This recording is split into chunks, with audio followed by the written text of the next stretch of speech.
माझ्या मुलाचं ॲक्सिडेंट कराडमध्ये बैल बाजारात झालं होतं. माझ्या मुलाला खाजगी हॉस्पिटलमध्ये नेल्यानंतर मला खर्च भरपूर सांगितला होता.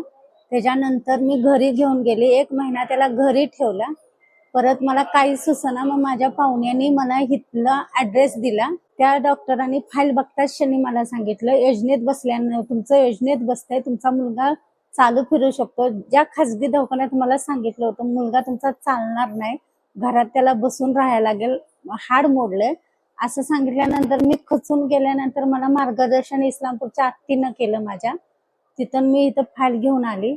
फाईल बघितल्यावर सरांनी सांगितलं सोमवारी घेऊन या तुम्ही.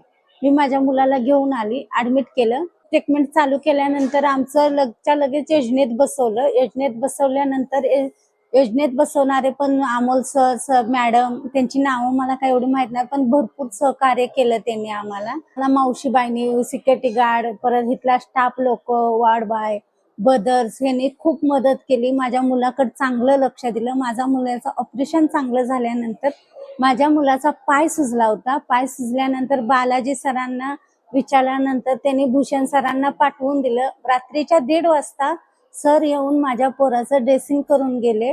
दुसरी गोष्ट, त्याच्या दुसऱ्या दिवशी सकाळी पहाटेचे एकदा बघायला आले. बालाजी सर, त्यांचा स्टाफ लोक खूप चांगले आहेत. त्यातली त्यात भूषण सरांनी आमच्याकडे मुलाला रात्रंदिवस काळजी घेऊन माझ्या मुलाला सारखे 1 तासाला येऊन त्यांनी लक्ष दिलं. ऑपरेशन टायमाच्या वेळेस पण खूप आम्हाला मदत केली. त्याबद्दल प्रकाश हॉस्पिटलचं मी आमच्या परिवारातर्फे धन्यवाद मानू शकतो. माझा मुलगा स्वतः हॉस्पिटलमध्येच असताना चालायला लागलाय, त्यामुळे मला एवढा आनंद झाला मी नाही सांगू शकत. आणि हा प्रकाश हॉस्पिटलचा जेवढे उपकार फेडेल ते कमीच आहेत. योजना खूप चांगली आहे, सगळ्यांनी ह्याचा लाभ घ्या. आपुलकीने सेवा देणारे आपलं हॉस्पिटल, प्रकाश हॉस्पिटल.